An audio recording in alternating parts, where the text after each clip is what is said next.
Okay, got some more stuff for you.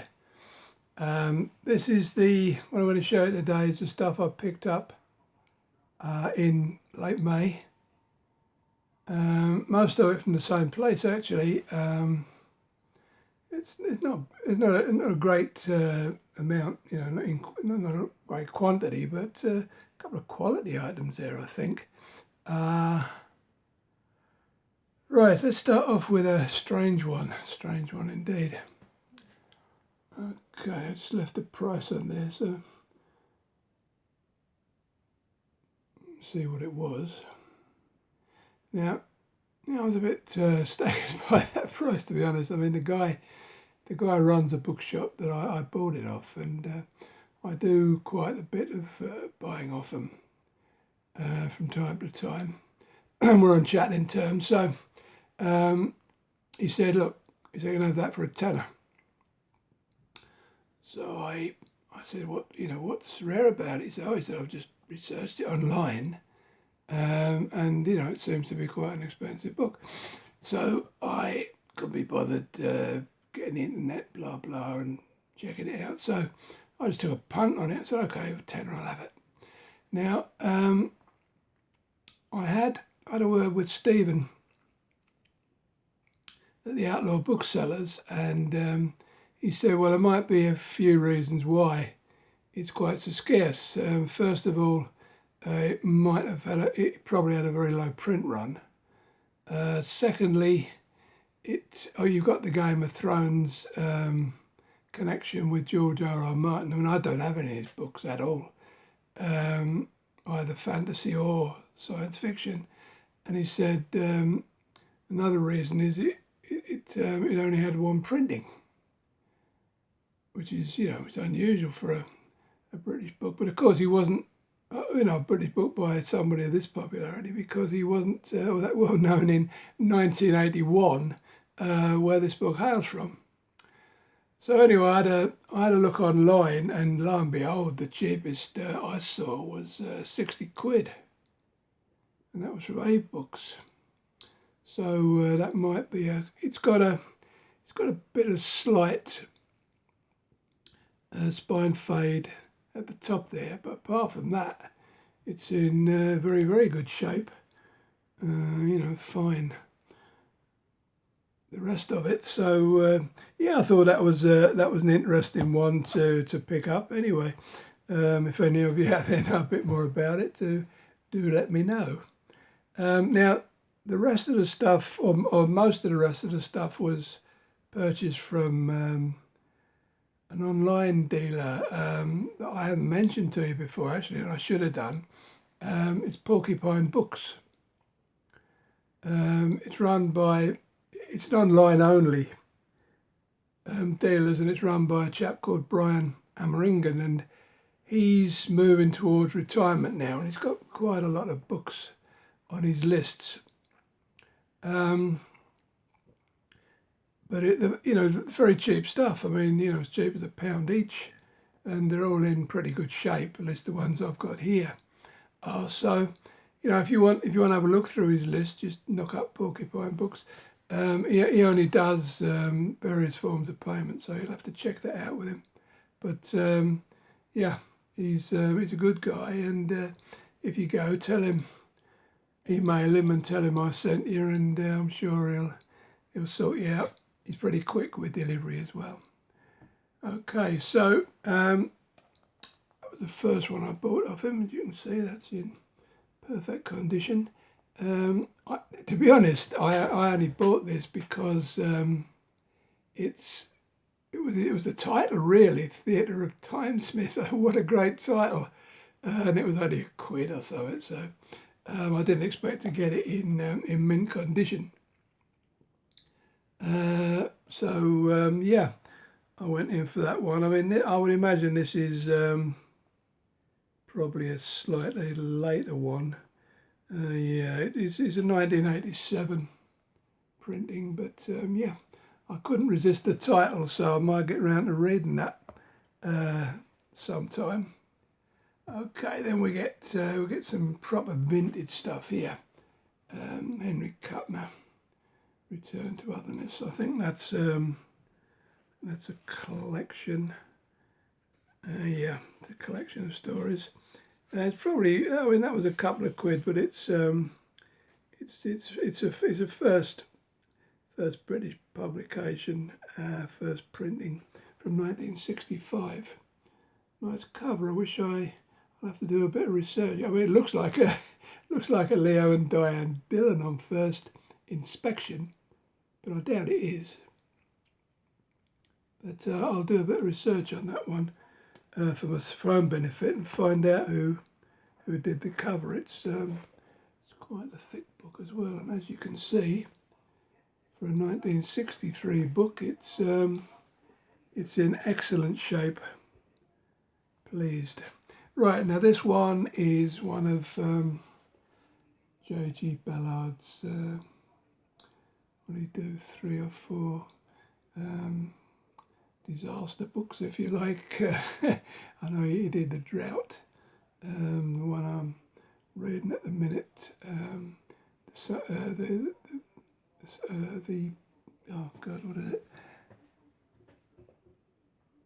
Oh yeah, The Drowned World. I couldn't remember it offhand.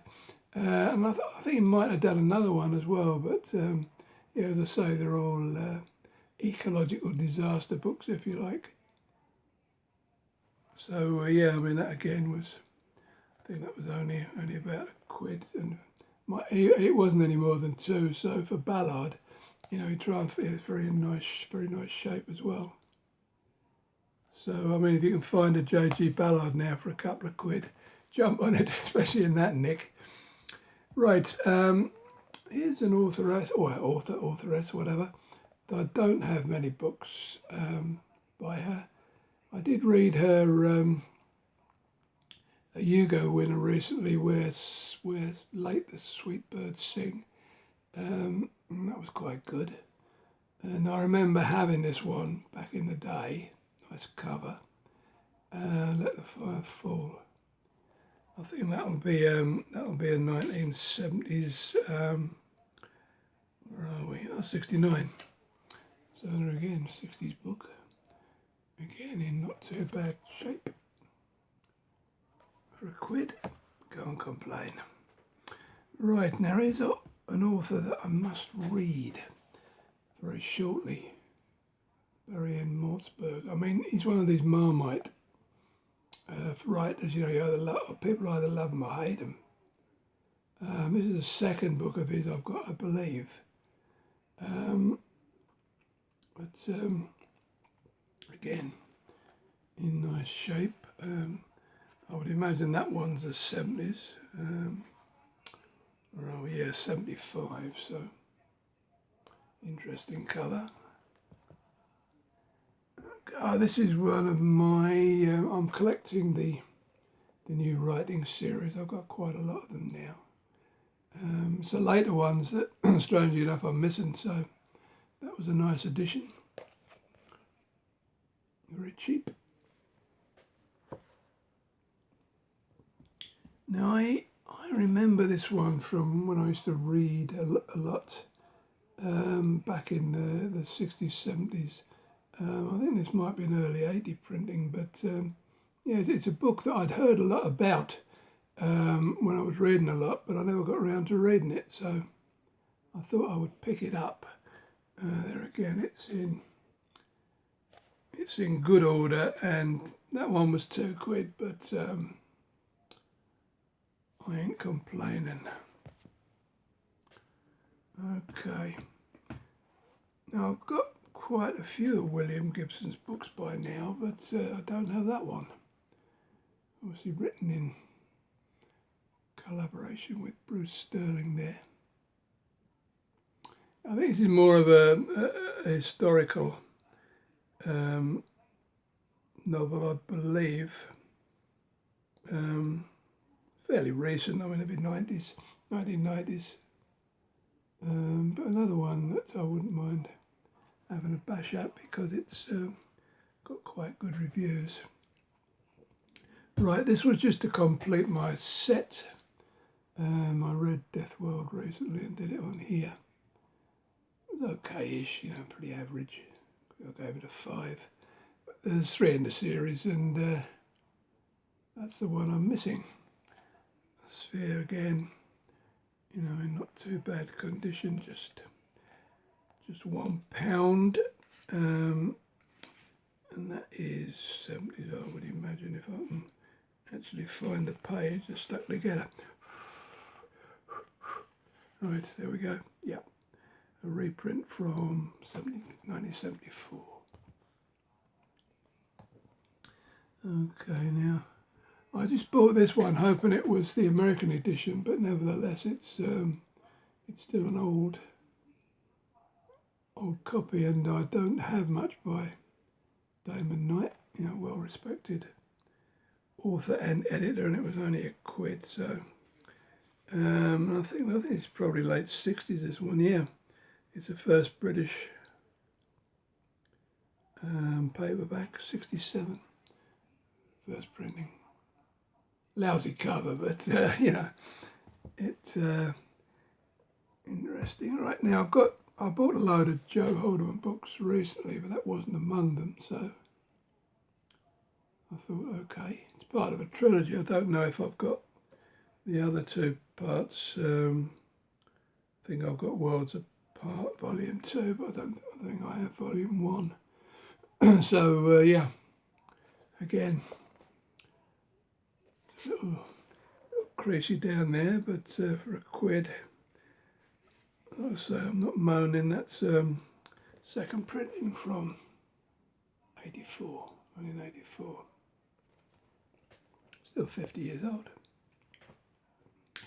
This is one of a trilogy, triptych. A triptych, I think, is the term. It's volte-face, multi-face, and some other face of which I've got. I can't remember offhand. It's probably interface and volte-face are the other 2. I think I've got interface. So that gives me a project to find the other one. Again, just a few scuffs on the spine there, but really nice for £1, and that is first printing 77. Okay, and there's a couple here that from the same series. I think there's about 4 in the series, is there? Yeah, let's put them together. That's Thunderous Stars by Dan Morgan, and his co-author John Kippack's their first book of the Adventure 12. Sure, I used to have these. The covers are very, very familiar.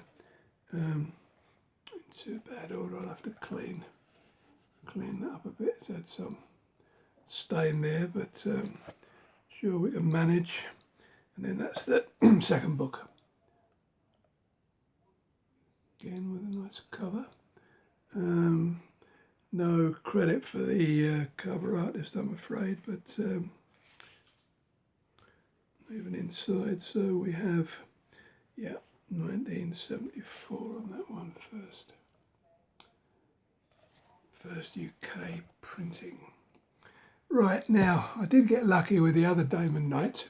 That is an American edition. Nice 60s. I like these old McFadden Bartells and the Ballantines. You know, they've got some very interesting covers. A lot better than you see nowadays. Anyway, let's put it that way. And as I say, that was just £1, and it's actually a second printing from 1970. So I was close when I said 60s. Right, now, here's 4 that I was really, really, really pleased to get hold of, because I'm always banging on about Pan Lozenge books, and I managed to pick up 4 from him. I took a chance, actually, because I wasn't 100% certain that these were the Lozenge versions, but there are very few other printings of these, so I took the chance. There we have that nice cover there, Richard Cooper, is it, or Cowper, I'm not sure. Twilight of Briar. Actually, these, I mean, that's in lovely condition. You know, when I'm collecting a series, I like to have them in good nick. Although I'm not as fussy about, you know, older 60s, 70s books, because I'm used to it. But yeah, that one's in particularly nice condition. These are actually older than you might think from the look of them. I mean, this is, for instance, 1980. And I think that's probably the first UK. So, you know, it's getting on a bit. And then we got another one from Mr. Cooper, Cowper, whatever. To Corley again. In very good order. That'll be from about the same period or maybe a bit earlier. I think these started around about 1975. I forget when they ended. But, about 78 of these as I counted them. So yeah, wrote it correlate with another interesting cover. And then these two are a set of three. I've got the other one, the 60s, that's Decay the 1940s. One you don't see around too much anywhere really. I was lucky to pick that one up. So I took, he hasn't got any pictures up on the site, but I assumed that it was the lozenge edition. And I was right. That was that, and then the last one I got from Brian was the 1950s. A couple of little dinks there, but apart from that, in good order. There's a little label down there, but it's on the back, so who cares? And that was, like I say, I think all of those were a quid.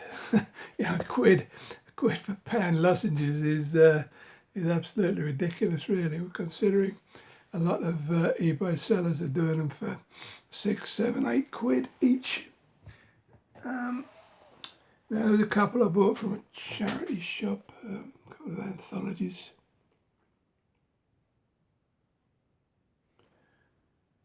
Some stellar names in that one. And also that one, I've never seen number one of that. I've seen this knocking about on eBay. Never seen the first one, so I would imagine that's a bit scarce, so I'll have to have a closer look. Got a bit of a crease, well, big crease on the back, but so these charity shop ones are a couple of quid, so I'm not complaining. That was that one, nice anthology. A. Van Vogt, Paul Anderson, Algis Budrus, all names that I recognise. Now these next couple actually came with the last job lot from eBay that I showed you, but the first one I thought I had and I haven't when I looked, so I didn't show that. Then there's one that I don't think I'll be keeping, and then there's a couple I've got doubles of, but I thought I'd show them to you anyway because one of them's got an interesting cover. Right, that's an old Ace, one of these smaller format Ace. I've got one in this format by Delaney, and I thought this was it, but it wasn't, so I had to drag that back out of the doubles pile straight away. It's not, it's not in the greatest shape, but then again, it's not in the worst either. So, and these old Ace books, they're pretty old. That one's 67 by the look of it, so for its age, not bad. Right, now this one I just don't like the look of. Just looks like pot boiler to me. I don't know.